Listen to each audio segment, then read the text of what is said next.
Yeah. Check. Is this thing on? 1, 2. Hey. What's up, everybody? It's morning. I know it's Thursday. I usually don't go live on Thursday, but I'm on a roll, so let's try it. Got kind of a light day today. Gonna take care of some safety stuff, and we got we got a weekend for a truck that we got to book. Everything else is kind of tied up, ready to go. In this day and age, at this market, you should be booked. You should have your weekend booked by now. Hopefully, at least by today, by the end of the day today. So, coming up with a strategy based off your hours, what your needs are. If you're going to go home, go through the house, or if you're just going to stay out. Let's see. Looks like notifications have gone out. Yay! So let's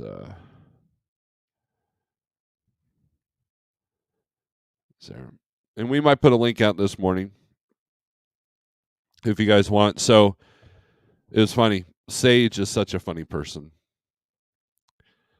And he went live yesterday, and he wanted me to go live with him. I'm like, dude, it's middle of the day, man. Some of us work for a living. He likes that joke a lot.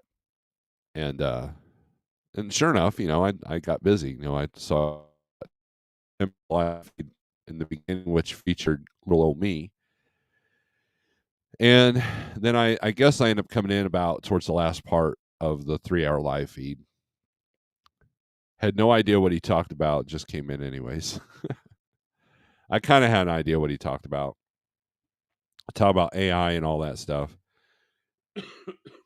And so, so check that out if you want. It's a 3-hour live feed though, so was thinking about cutting up a few of my live feeds, because I've had some decent nuggets, I guess. So, but anyways, we can do man, this flickering. I don't know if you guys can see like what this looks like on my end. It looks fine. I mean, I've got the screen, here in front of me, but yeah. So, anyways, guys, what's going on? Good morning. We'll do some shout outs and talk about the load board, talk about freight, talk about issues that truck drivers. I'll bring up an issue that's going to be interesting. Now, this is how the interwebs works, right? So,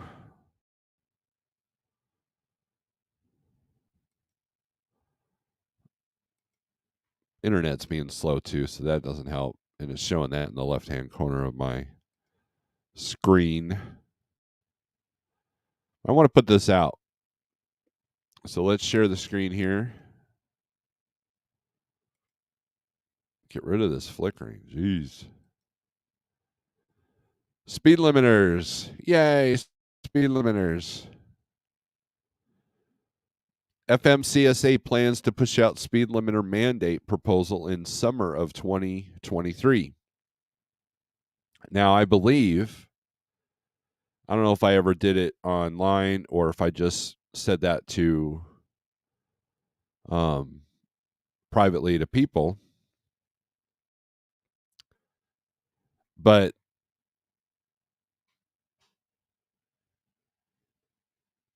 when I knew that they were going to go with the speed limiters and that was going to start becoming a real serious threat, that fuel would be sky high, and they would probably use that as an excuse to do so. Now, what's crazy, and I'll read this article.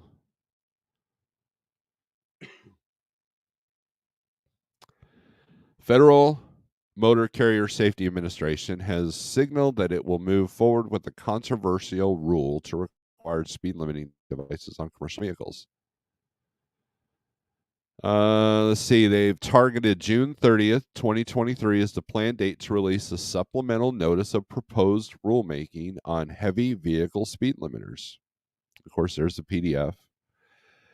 They plan to proceed with the speed limiter mandate and will consider whether additional regulatory action should be taken concerning CMV manufacturer requirements. So right away, that tells me that even if it doesn't pass, they're going to make these trucks so they can't go above X amount miles per hour. Now, what's funny is the name of the Federal Motor Carrier Safety Administration. Putting speed limiters on trucks is not an idea of safety in my eyes.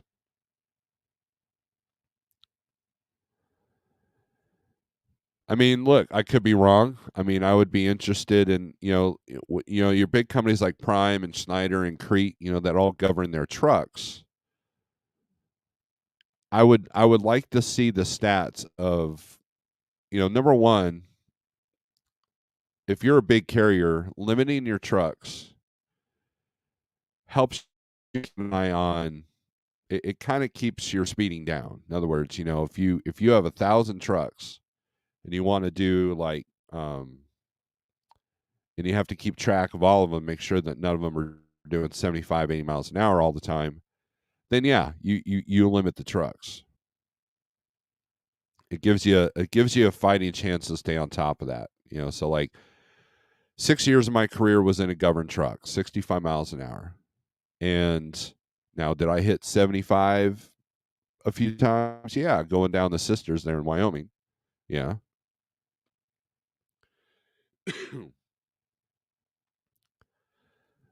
But you can still speed. I mean, you could be in a 45 zone and be doing 60 and, get a major ticket, or a construction zone. So, but the thing about safety that I oppose this mandate is that split speed limits are dangerous.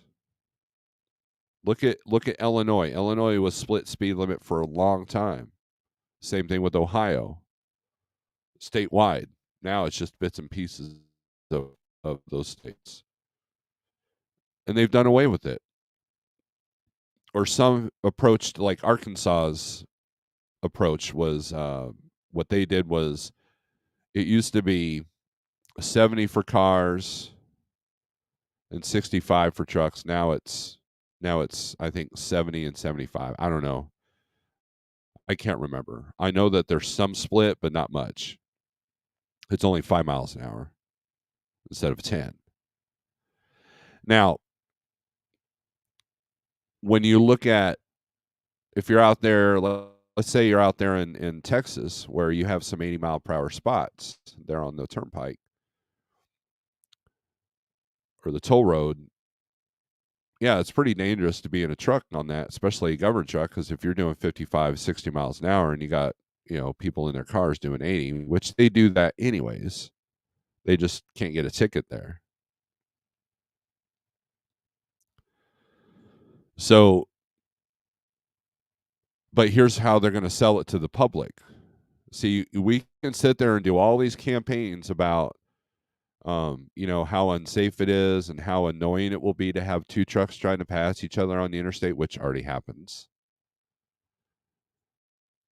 They're going to go, you know what? Fuel is $7 a gallon. So guess what? It's a fuel saving. Do it for the country because it'll save on diesel because there's going to be a diesel shortage.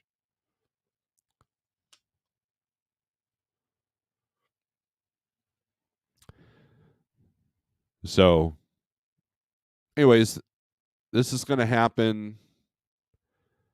They've had over 15,600 comments during the comment time frame. So if that doesn't speak volumes to them, about how bad of an idea this is. I don't know what else would. And any data that you come up with can be construed, just like health data. I saw an article today about how horrible the keto diet is for your microbiome, and I just laughed because it was obviously written by a vegan person that's addicted to carbs, and the study was done with prejudice, and that's how this study will be too. The ATA is not going to fight this because most of the ATA companies already govern their trucks. And so what it is, it's another way to level the playing field. It's another attack on small businesses. And I guarantee you that the government's not going to pay you the money to take your truck to the shop and get the computer set up. And it's also a way to eliminate older trucks, to bypass, the electronic systems. Because, reality, they just want to be able to keep tabs on the truck at all times. It's pretty much what it is. So, anyways, let's do some shout outs. All right. Pigtail, you are first. Good morning. This Truckin' Life. Good morning, Dale Worth. Good morning, Truckers Anonymous. Good morning, Sic Semper Tyrannus. Good morning, Old School, New School. Good to see you, Trucker's Voice. What's up? This Truckin' Life. There's a lot of people with trucks in the name. You got this Trucking Life. You have Trucker's Voice. Great Broker. What's up? Jeremy Rice. I'm not ready for this cold. Yeah, it got pretty cold yesterday. It was 22 degrees, and yeah, it'll be interesting. Truck doing 55 and a 70 is dangerous. They're on one huge power trip. Well, they've always been on a huge power trip. Hey, I didn't get a notification, Gur, but you're here. So I've obviously somebody told you something. Good morning, Shannon. Guten Morgen. Good morning to you. Come on with it. Over the truck top out at 90 miles an hour. Speedometers don't go very high. Mine only goes to 85, barely keeping it up in Utah. I think that's where mine's at. Either 80 or 85. I want to say it's 85. I've gotten it up to 80 once. That was when I was at Schneider. And I'm surprised they didn't get a phone call for that one. Grafton, what's up? And that's a good story. I can tell you that story. Never had an accident or speeding citation either, right? Jose, good morning. Keto is great for me, working wonderfully. You have to make sure your gut health is good no matter what you do. Right. And so if you go back to my old videos, there's a lovely lady named Carolyn. Coach Carolyn is what we called her. She friended me and Pale Rider, and we hung out with her at both truck shows at Gats and Matt's. And her husband was a truck driver, and and she had learned the importance of gut health. And she was very proud when I showed her the 100 pounds that I had lost, because she had known me when I was heavier set. And she had worked on this great program, this great course, and she was, I bought her audiobook. She had an audiobook and a physical book about the importance of gut health. And she used it from a truck driver's perspective because her husband was a driver. Teamed up with her, did a couple of videos with her, and then she just disappeared. I don't know. She hasn't posted on Facebook. She hasn't posted in her groups. She hasn't, I think I even messaged her on Messenger, and I don't know what's happened with her. So I hope she's all right. But yeah, she spoke about gut health, and I actually endorsed that book. If I find it, Shannon, I'll send it to you. But the title of it. So hopefully her website's still up and running. But yeah, gut health is pretty important. So if anything is harmful about the keto diet that might be bad for your gut health, I would say it's probably processed meats. If you're doing the dirty keto thing, that's probably not a good.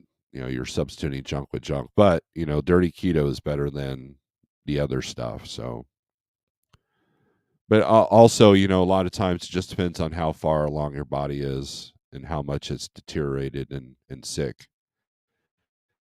Come on with it. I love yogurt. Yogurt is good. I get the plain, non-sweetened. This tour life. What's up, Jason?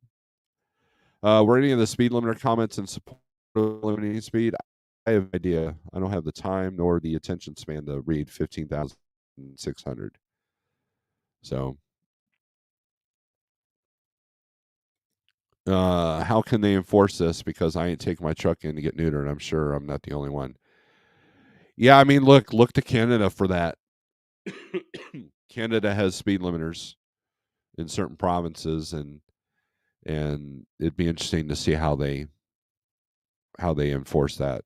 I imagine if you're on the pedal doing 80, it's pretty obvious at that point. If you're on flat ground, but beyond that, they'll make the truck manufacturers. And look, if you're not an owner operator buying a truck from a bank, from the dealer or from an individual, it's probably going to be governed anyways. Because what's going to happen is like, okay, we won't govern trucks, but all new trucks have to, can't go above 75 or 70 or something like that. And that's the other element. What speed do they set it at? That's going to be the kicker. If it's 75, then that's no big deal. If it's 55, then, well, now your Amazon package ain't going to get there overnight. We should start a band called the Ketones and go on tour and get successful and fire a manager and then hit big time for a few years and break up. That sounds like a great plan. The Ketones.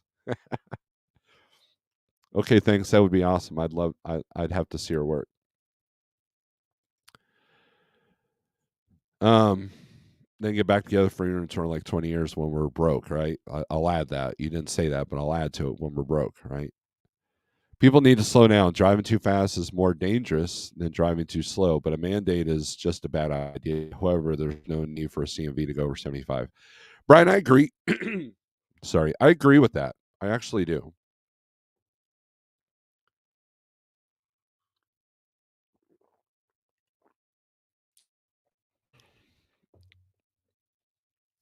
Because number one, you're burning fuel. I was I was discussing.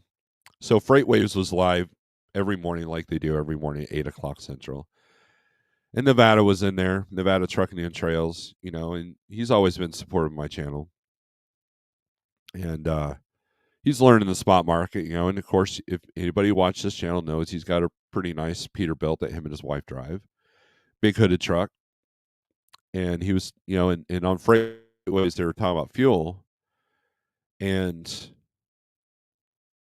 I asked him, just out of curiosity in the chat, how much his fuel cost was. And the number was astronomical. He was averaging between 51 and 5,500 a week. Now they're a team, so there's that. But he said that the overall amount was $1 a mile for fuel on the costs. So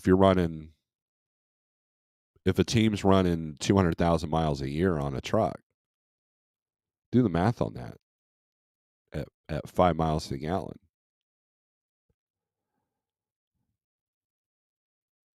Think about that. That just blows me away. Blows me away.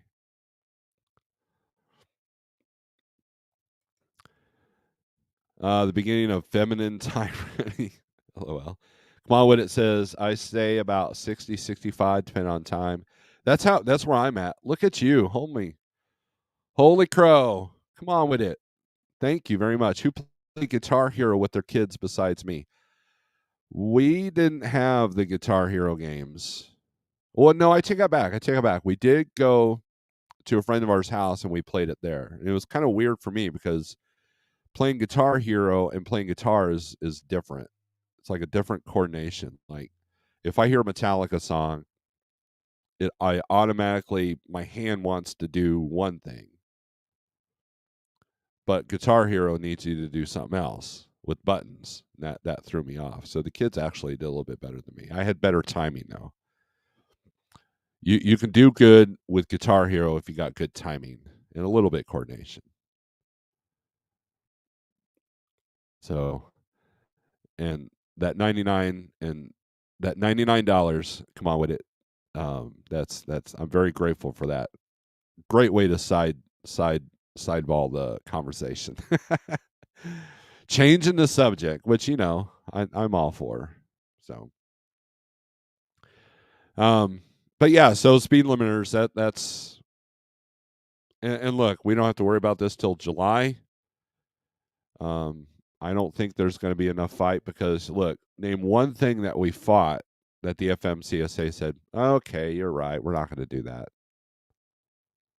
I'd be curious. I do have rhythm. My guitar teacher back in the day said that I had a good natural sense of rhythm.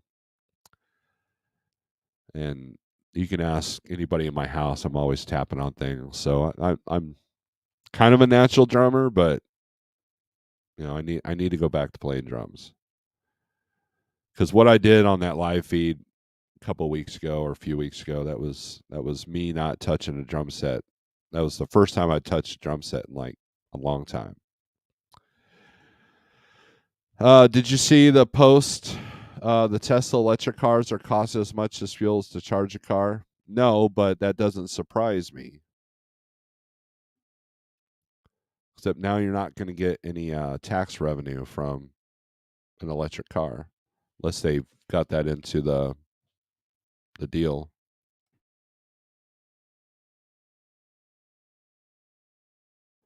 Into the charge. So this look, I have my own theories of why they're going with the electric. I think it's too much too soon, and there's too much control. I mean, if they say that we're weakened to an EMP attack, well, I mean, think about what electric cars will do. The people that survive are the ones that got the beat up old Camaro in the garage that they can get it running.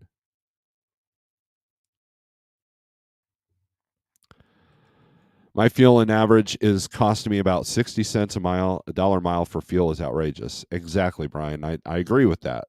I mean, if you guys pay attention to Jeffrey Likes channel, Truckers Education Network, he has the Dean, who went from a W9 to a new T680, and his fuel savings pretty much make the truck payment now.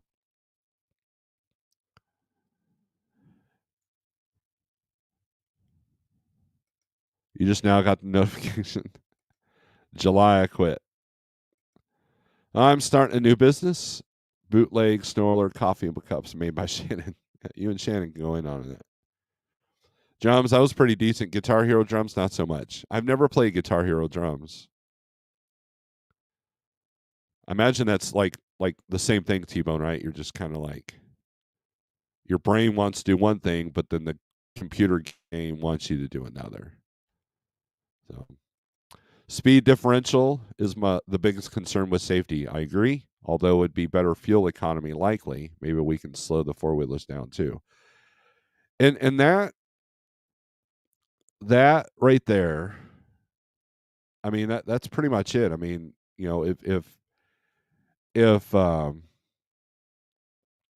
they suddenly mandated a speed limit on all cars, all vehicles on the road, well then, your manufacturers would have a hissy fit. It'd be like, well, now we can't sell that new Mustang that can do 95 or 110. Cops would love it, but because they can pretty much think about this though. If they mandated cars like that, the police wouldn't be mandated. They would be able to, so they can catch you.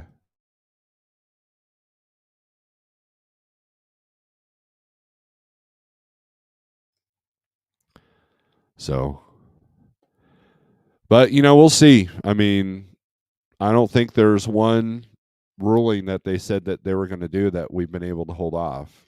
Even the ELD mandate, we held it off for a while, but finally they were like, "No, we're doing this." And look, here's the thing. So, how many times have you guys truckers run this country? Truckers are what, is the lifeblood of this country, right?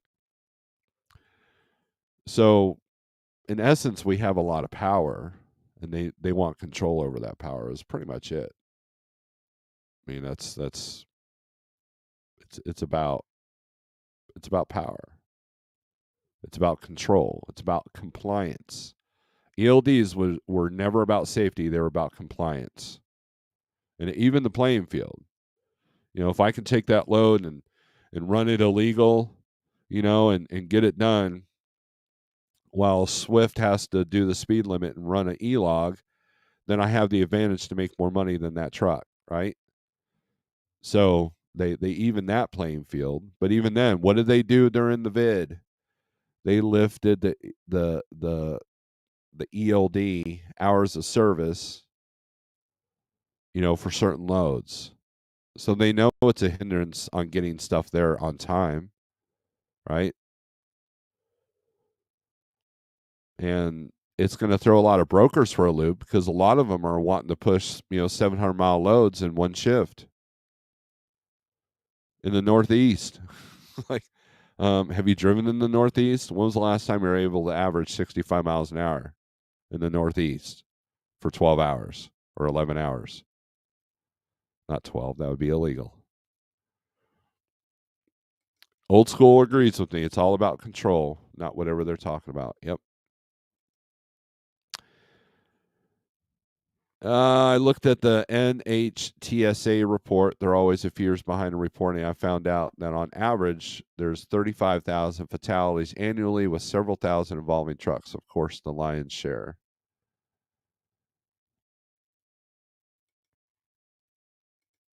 Damon, good morning. Thought something happened to you, all them tribute videos. Is there more than one tribute video? I don't think they can keep the wheels on this charade long enough for their plans to come to fruition. We don't run poo poo, they run us. Share our six wheelers. If you refine out all non over the road semi trucks with sleeper and consider that 75% are four wheelers' fault, there's less than 1,000 where big semis are at fault. I agree. I mean, yeah, there's some bad truck drivers out there, but how many accidents? I would like to know the how many accidents were caused by speeding in the cases where it was the truck's fault.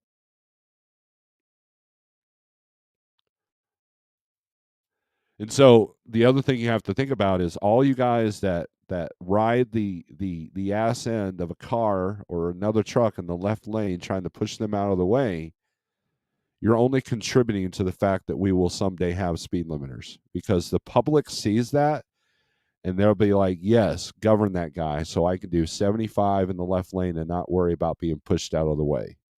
Govern that truck. So it goes back to we're our own worst enemy, besides the government.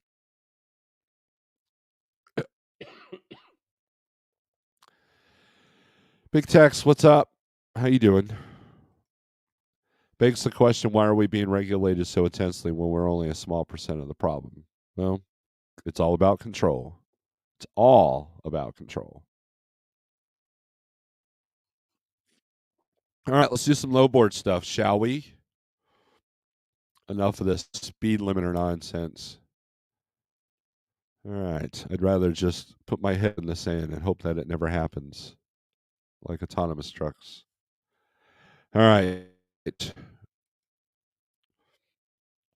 That's a joke, by the way. Let's see, load availability. Let's share the screen. Doink, doink, doink. And let's remove that. Only 35K. That's pretty good considering all the damn traffic. Am I right? Yeah, yeah. Perhaps they understand that we drive the economy and trying to protect that. That is true. That is absolutely true.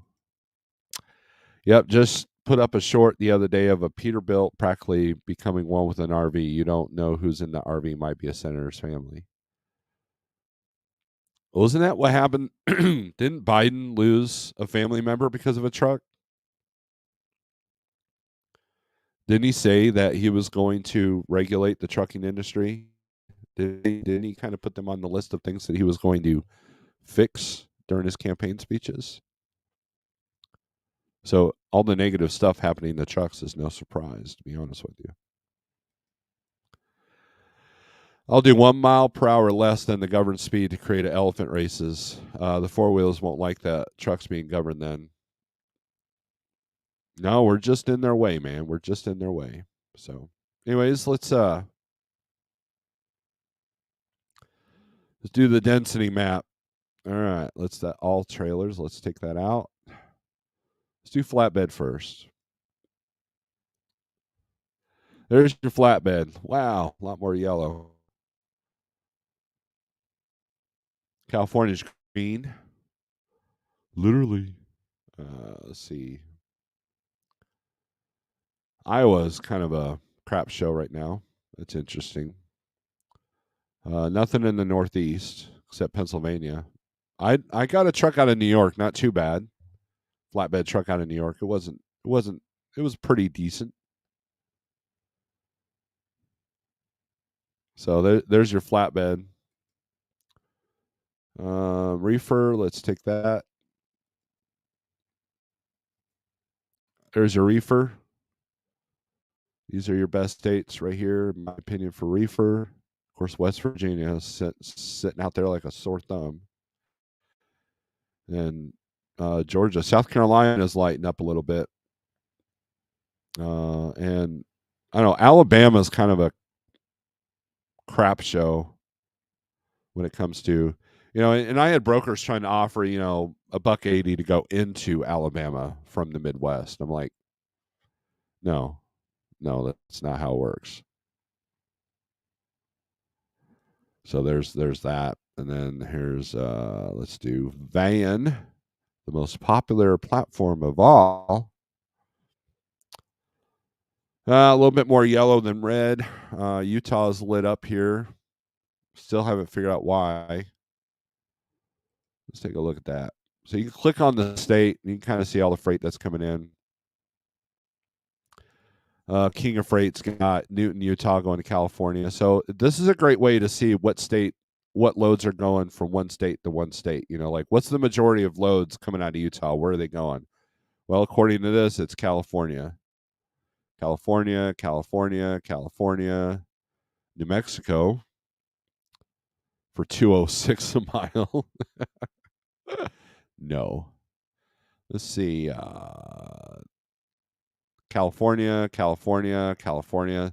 So the majorities are New Mexico, California. Here's one to Kenosha from Cedar City, Utah. So let's take a look at that bad boy.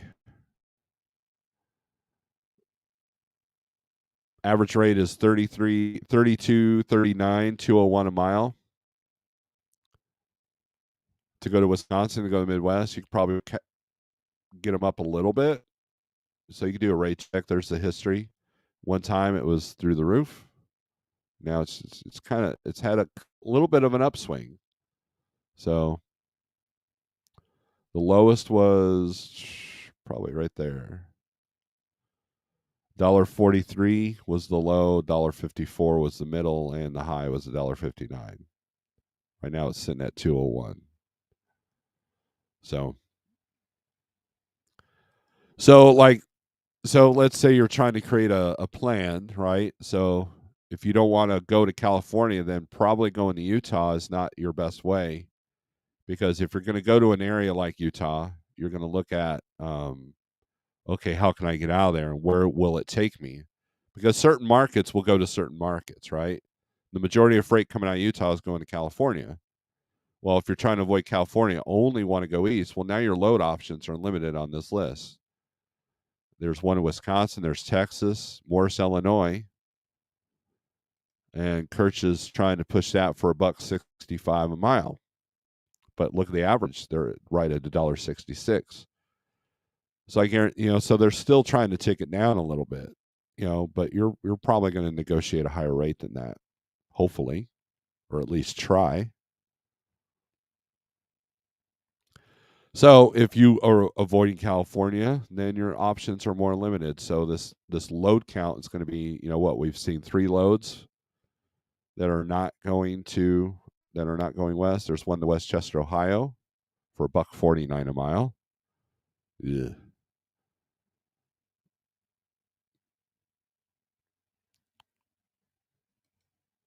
Whereas let's do Illinois here. Click on Illinois,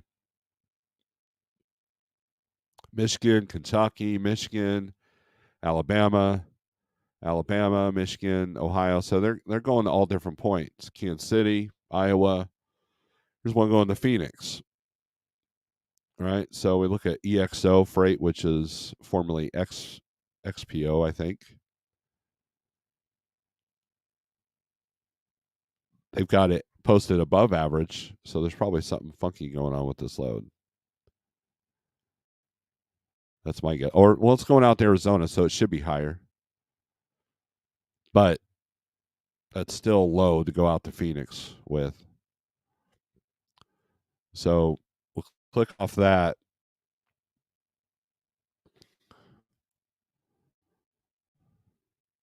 So, you go end up in Illinois, you can pretty much go any direction you want. Get up in Utah, you're probably either going to Arizona or California or New Mexico.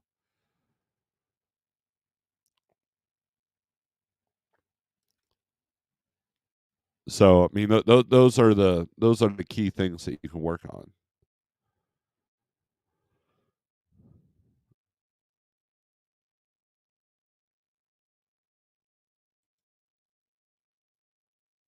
Convoys of governed trucks. 2020 was an exception because there wasn't near as many vehicles on the road. Yes, that is absolutely true. I doubt the rate per mile will increase, even though it'll take more time. I mean, heck, it did increase with record-breaking inflation. Red Diesel's up. Goodness sakes alive! I believe we got ourselves a convoy. The only problem is they're doing 55.3. Until they get to a hill, then it's rolling roadblock for 10 miles. Yeah, you've got 2 governed trucks. The one that's heavier is going to beat the other guy on the downhill. And look, here's how you drive a governed truck. So I was driving I-44. Surprise, surprise. Between Oklahoma City and Tulsa. Now, if you guys know, it kind of does this. It's like a wee, like a little roller coaster. Not extreme, but just, it's weight. And I was driving a governed truck. Sorry about that. And I was CFI was trying to pass me. Now I was heavy, and he was heavy. So I go up the hill. He could try to pass me. He was a little bit lighter, but not by much. So just when he thought he could pass me, then we start going downhill, and I beat him going downhill. I forget the whole. Finally, at one point, he flashes lights. I got it through my head that I had to kind of back it down to let him pass. And that's kind of what I do when I see an elephant race or I see a potential for an elephant race. I'll back it down. Now, in an ungoverned truck, I'll just get beyond it, right? And that's kind of my 80-mile-per-hour story that I had in Illinois was trying to get out of a situation. And that's part of the safety thing. If you have to get out of a situation, sometimes you got to gas on it, get away from a situation. So, I mean, I'm not a big fan of these speed limiters if they happen, even though I generally drive between. See, here's the thing. I generally drive between 62 and 65 miles an hour, regardless of what state I'm in, regardless of what my load weight is. But I have the ability to get away from another truck if I have to. And that's the part that doesn't sit well with me. Fuel consumption alone should be the motivator on keeping your foot out of it. So it's only about control. because I drive within the safety parameters that are set before me in each state. But yet, that's not good enough. And my record shows that. Last speeding ticket I got was in a car in Arkansas 25 years ago.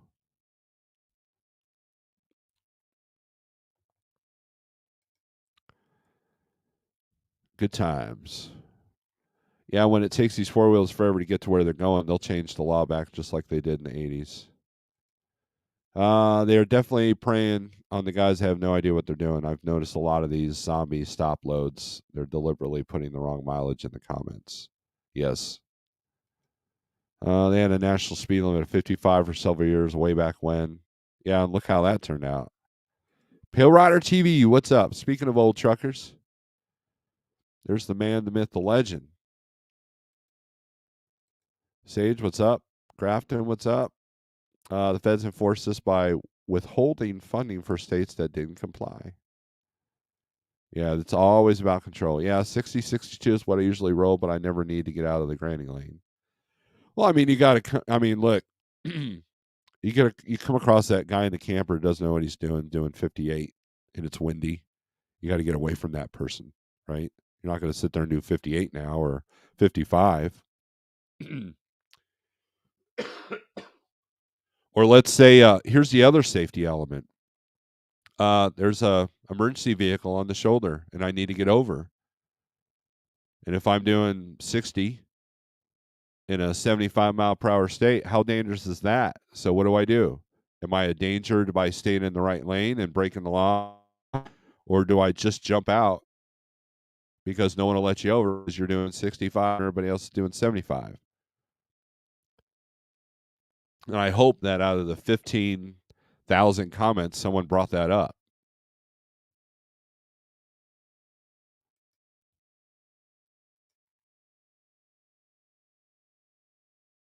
Yes, always trip plan for 55 average. Always.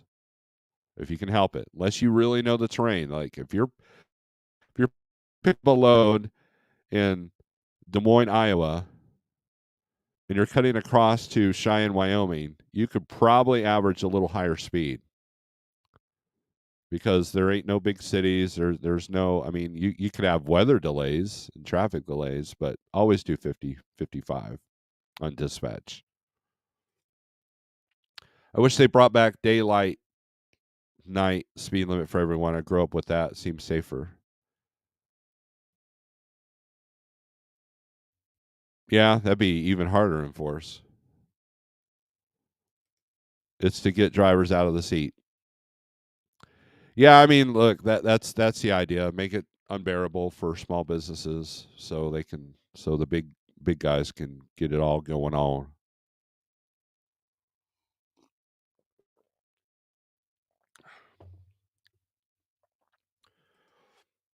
How is this going to work for lawsuits when people start running in the back of semi trucks and they're traveling underneath the speed limit, especially if they set us at 60 miles an hour? That will be the key. And what speed do they determine, right? So if you live in Texas, 60 is not a great speed because, you got 80-mile-per-hour speed limits out there. But in Pennsylvania, 60 is just fine because most of it's 55 out there. Well, maybe not so much. Might be 65, but still. So, I mean, how are they going to determine what speed? That's the kicker right there. And 65 max speed would help the AI. Yeah, that's true. I looked for fun yesterday from Springfield, Missouri to everywhere, 200-mile radius, just under 5,500 loads. Good volume, but rates all over the place. Yes.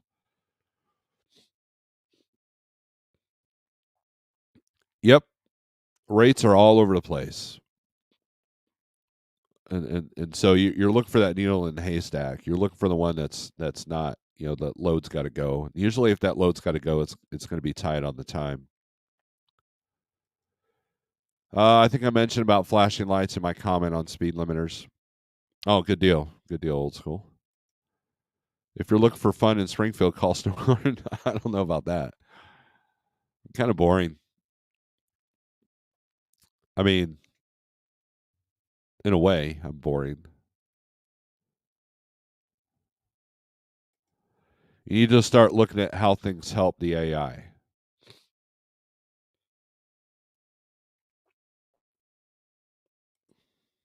If you can reduce the workload of a truck when a human is driving, it's just another sales feature to push for automation.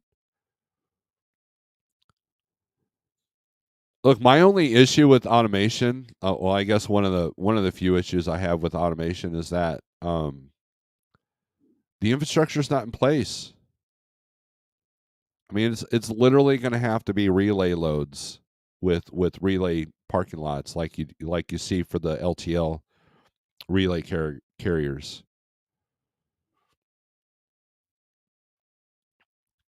So I mean the infrastructure just unless I'm missing something.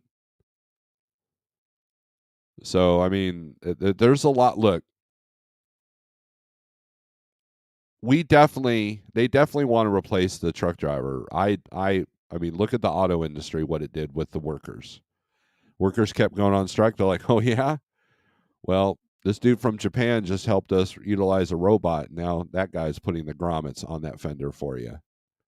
Have a good day.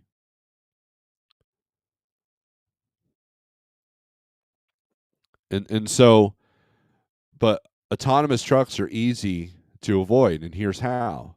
You got to do the stuff that autonomous trucks can't do.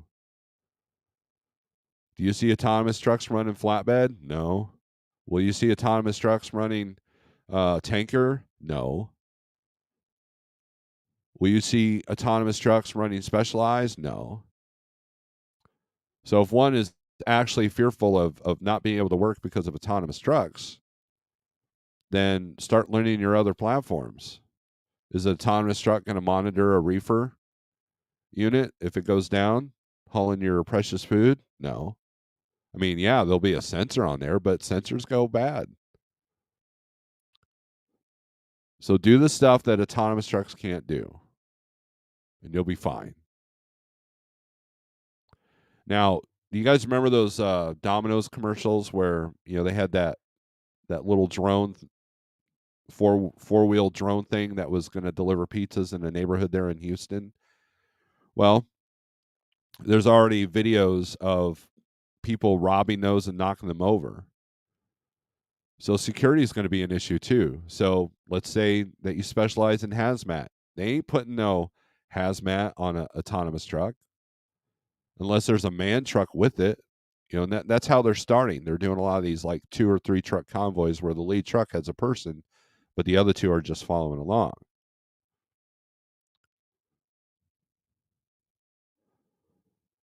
And yes, governing the trucks would allow that to be easier to deal with. As a kid in Canada, speed limit signs were white and black, 100 in white, 90 in black. Wow.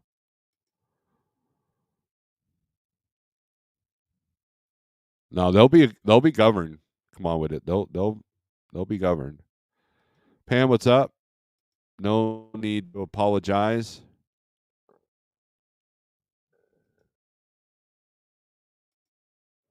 Heard the ATA is all up in arms about they really want to basically level out the competition. That's what it's about.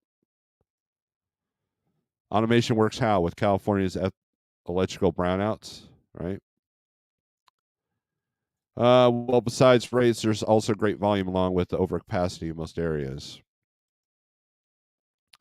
If brokers and shippers better respected the safe amount of time a driver requires to deliver a load from A to B, that would be a huge improvement. There you go. Hey, how about you don't put me on a 700-mile load that has to be there tomorrow morning? How about that? Right? So there's a number of contributors, and just like most government things, they're not addressing the root cause.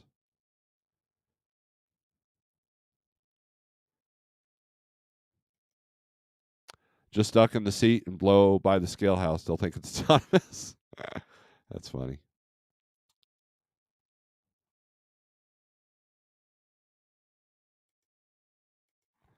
It will be when it needs to recharge. Amazon pulled their robot door-to-door delivery. It wasn't working. Yeah, and Walmart's got these drones. You know, these they have to launch. This is stupid, right? So I forget where it was at. I saw this video. I believe it was on FreightWaves, and they showed this like four people that have to load this airplane-looking thing, and they have to put it in this launch platform, and they launch it like a slingshot, like a catapult, and then the packages can only be so big, and so heavy, and it's like a lot of resources just to send a package in the air.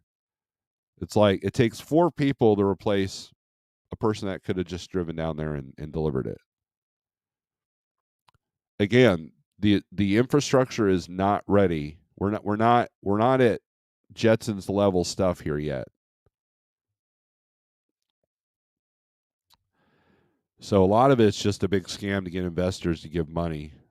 I mean, didn't the dude from Tesla, like the Tesla truck or whatever, didn't he just get arrested or something? I don't know. I don't know about that. I was already seeing companies come out with ways to have the customer secure the load or hire people to do it just like lumpers. Yeah, so you're going to have someone tie down a truck, secure a load that doesn't have to put it down the road. And what about the load check that you flatbedders have to do?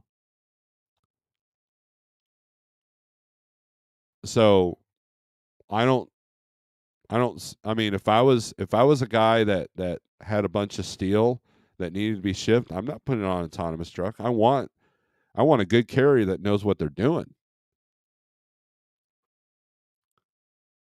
So, I mean, look, there's a lot of questions that have not been answered. And so I'm not too worried about autonomous trucks. I know that like a bunch of you like I think Truckers Coach mainly, a few years ago was on that autonomous truck thing. Like it was like gonna take all of our jobs. It was this horrible event that was coming. I'm like, and all it was just fear porn. Because look, I don't I'm not worried about it, and I know Sage has talked about it, but it's going to go to you know again. I just get my hazmat and run that. They're not putting that on autonomous trucks. You know, now if I was a line haul guy that did nothing but like say Albuquerque to Phoenix, then maybe I might be slightly worried. But any company that's switching to that, you're going to know it's coming, and you'll just leave that company. No big deal. It's 8 o'clock. Can you stay longer today? Maybe. Might need motivation. Say FMCSA, I'll just get rid of that. It's amazing how well lobbying works when money is involved, right? Will anyone think of all the lawyers that depend on truck accidents to feed their families?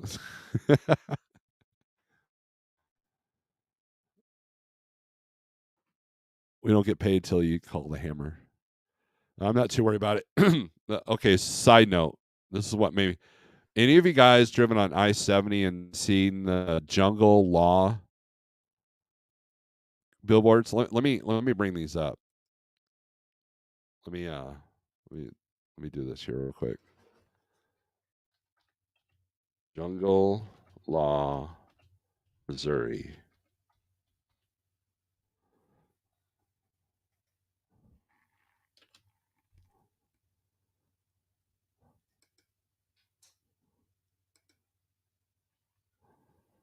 All right, let's do images. I love this.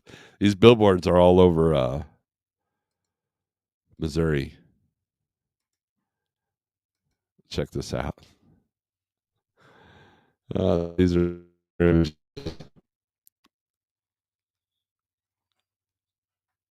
like here's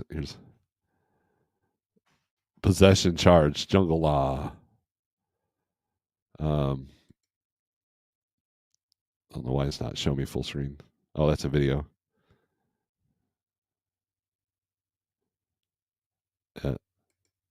Auto wreck, DUI, fierce defense, jungle law. This dude is like Fabio. He's got a monkey on. Does he bring a monkey to the courtroom? These people are crazy. I love it.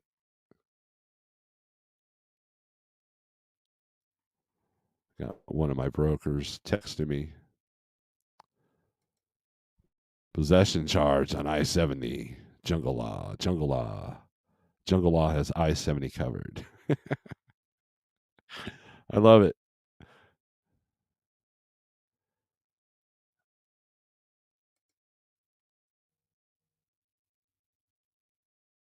You gotta love green screens. Oh, here we go. Here's another one.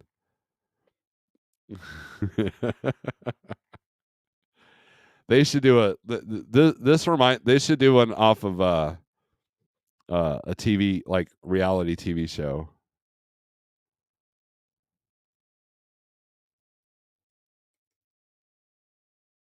Harassed at work, possession charge.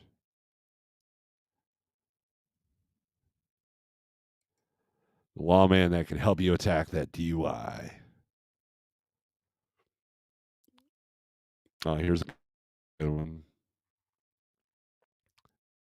Don't let don't let a DUI trample your record.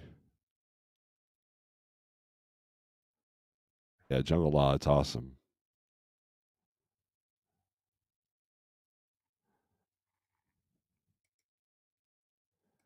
Actually, let's go back to that. Let's go back to the 48065 if you're interested in the 123 low board. Look at that. Wow. Holy moly. Come on with it. 99. Motivation. Well, there you go. I guess I'm sticking around for a minute. I'm not too worried about it, but I would definitely say between the 10 and 20 year mark, it's going to be what decides what's going to happen. By then, our infrastructure will definitely be decayed, so I'm not even worried about it at that point. In 10 years from now, I'm not going to be in the truck at all. That's a fact. Can you play the short from Asian Mind? This driver has common sense for change. I can't play it here because you won't get audio, and I don't want to get dinged with a with YouTube and their policies or whatever. I know that there's a way to do that, like a reaction video, but plus I can't do the audio with that. I've tried that. I tried playing my old YouTube videos, and nobody can hear them. So hit that like button. Those jungle law billboards are across 70 in Missouri. Yes. They specialize in taking care of DUIs in I-70. He does bring it. SST. I've seen what he can do in other people's channels. Come on with it. You are awesome. I'm as nice as a Canadian sometimes. Are you Canadian? All right, so you guys want to do some there's my phone number for everybody to see. You guys want to do some we can do some rate checks. Let's do rate check. Let's do a rate check.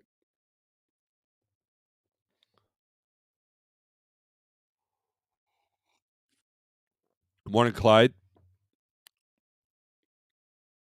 I know, CDN. You're pretty nice too, man. You've been very generous. All right, let's see here. So let's look at the flatbed rate for Indy to St. Louis. There's your number, 242 miles, 305 a mile. Low was 251, high was 483, which is kind of where this needs to be for a short load like that in flatbed. To be honest with you, that's I was looking for a filler load yesterday, and finally the driver's like, "Look, man, it's not even worth the $500 they're only wanting to pay, for 100 miles." But it's $5 a mile, man. Come on. No, they wouldn't take a Conestoga either, anyways. So, um, You're American? You are American. Are you a proud American? All right, so look at the difference in price. So let's do van. Get rate 287, so 242 miles, 287. 204 was the low, 287's the mid, and the high was 557 a mile. So look at this graph, people. This is the roller coaster that is the spot market. Okay. Flip the rate around. Oh, look at that. It's about the same. Not as high as on the spikes, but the mid and average, the mid and low is about the same. So those are two good. So if you want, make a career out of going back and forth between St. Louis and Indy. You should get decent rates.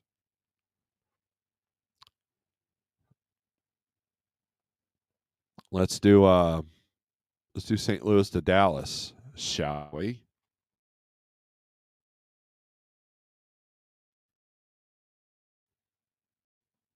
Get rate for van.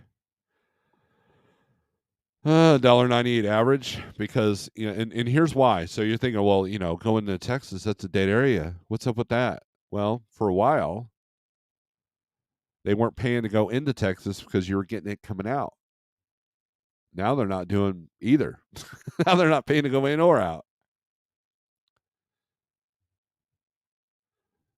So I've avoided Texas for the most part.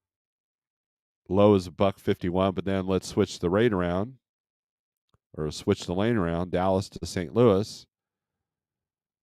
See, it's about the same. Oh, wait, no, let me click on that. A little bit. The high is not very high. Right now, it's sitting at the average. Now, these are the loads posted on the 123 load board. This is not. This is their national average. Generally, the DAT national average tends to be higher, but still the same difference in amounts. So you could still use this as a gauge. Let's look at reefer from Dallas to St. Louis. 629 miles, $2 a mile. Low was $1.60. High was $2.23. And look at that big spike right there. So what caused that? $8. What caused that?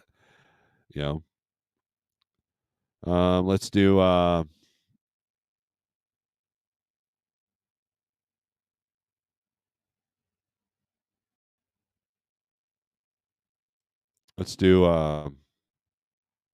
Indy. Now let's do this. Let's do Chicago. Chicago. And let's do Chicago to Salt Lake City.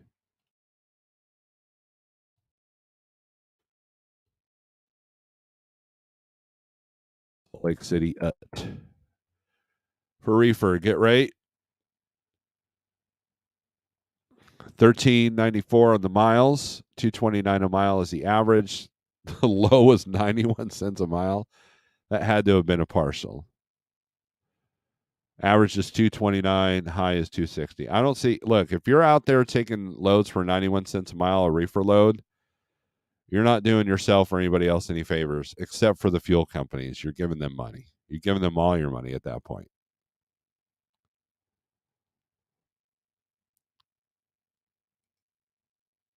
Max Force, what's up?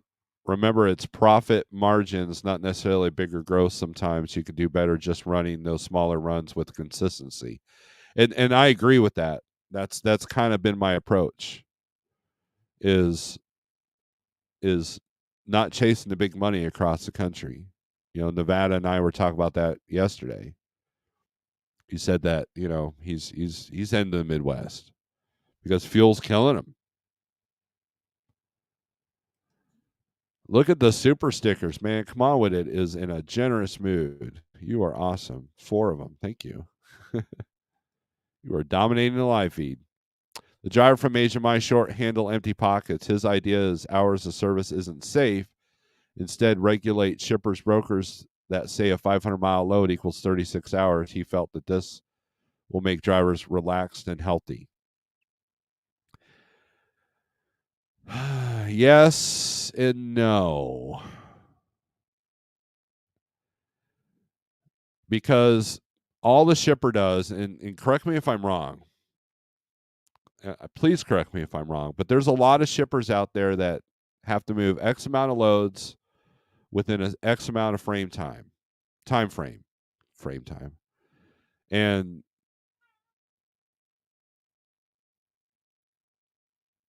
here's so if you have something that's non-perishable, okay, you got a week to get this moved. Now, with the video that Eric showed on the DAT rate creator, whatever it was called, that the brokers use to quote their freight movement, is rates tend to go a little bit higher in the end of the week, so they want to move it early in the week. I mean, look, the AI will find what the best time frame is.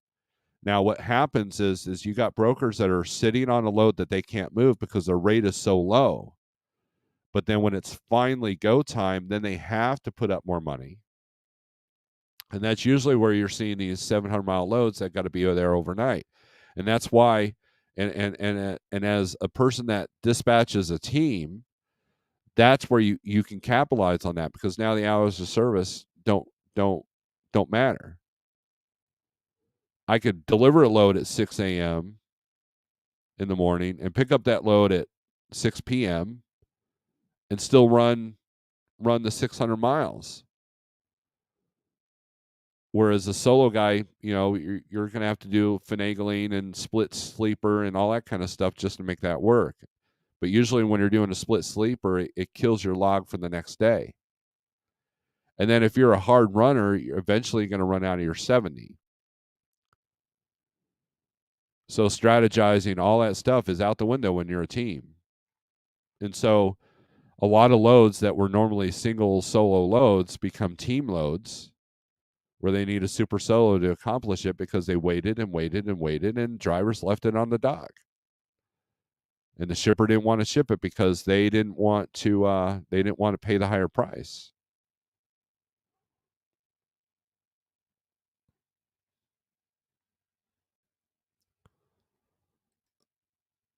More super stickers. Steve, you'll need to change your title. Brought to you by Come On With It. I need to. Honestly, it's different for every load for the broker and the driver. A lot of moving parts. There is. There's no single. Once you figure out the answer, it'll change on you. I don't know if you guys can hear my cat. Liz Trust didn't last long. She's resigning. So yeah, I mean, can you guys hear the cat? I don't know if the microphone's picking that up.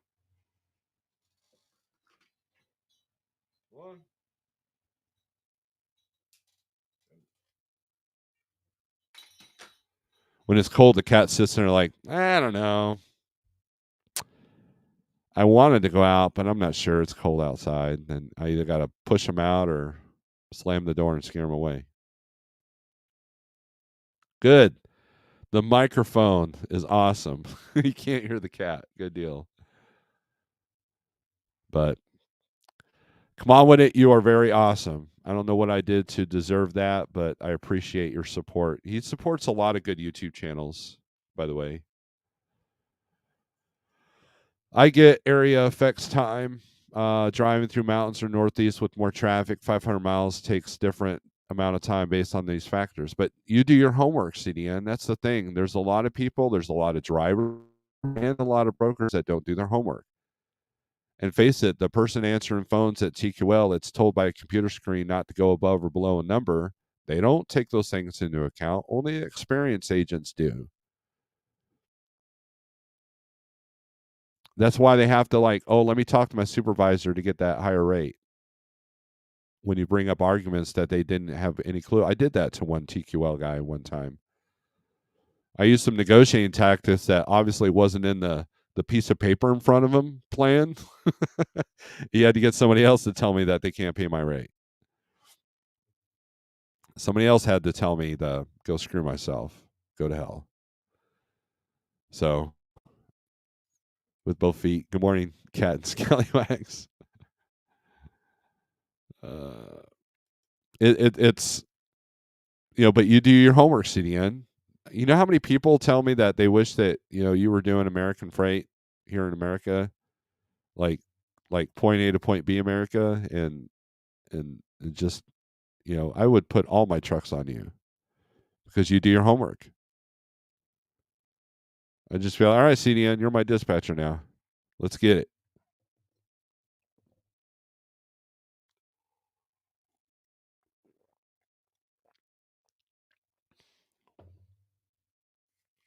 And you also trust me that I'm not going to put some crappy driver on your stuff, which I don't have any. So, but there it is.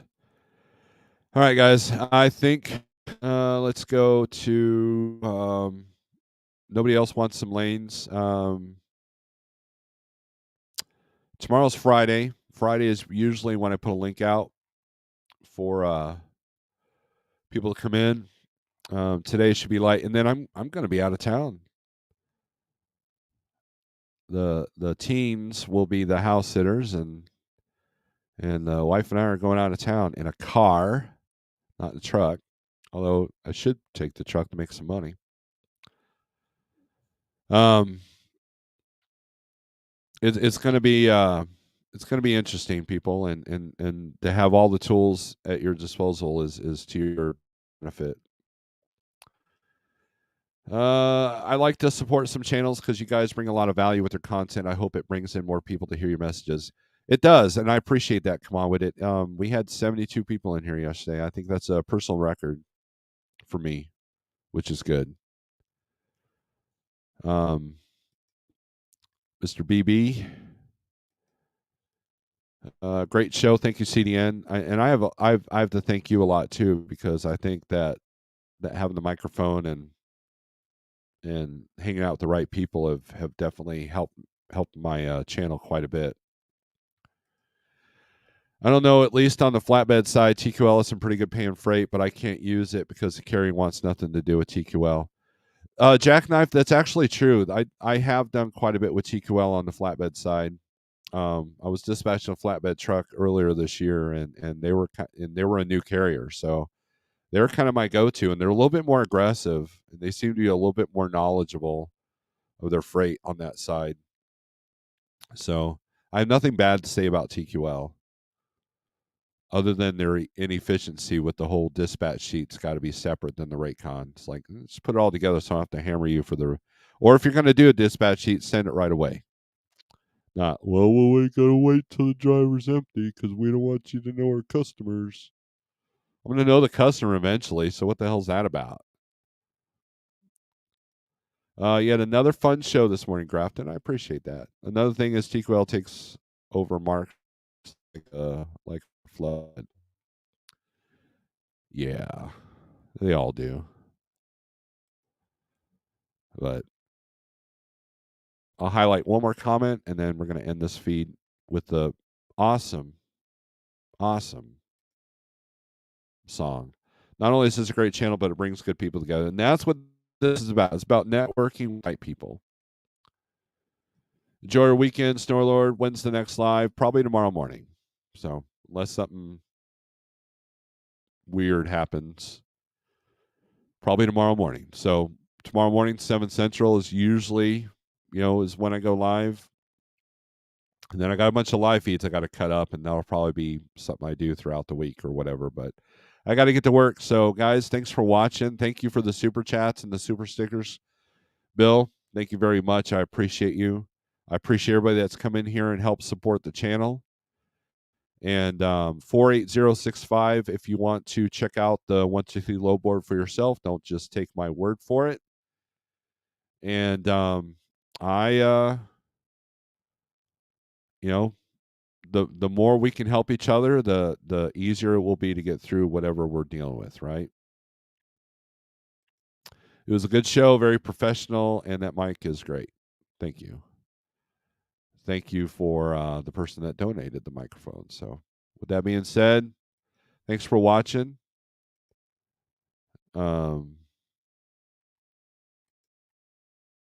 Strength for today, hope for tomorrow. Peace.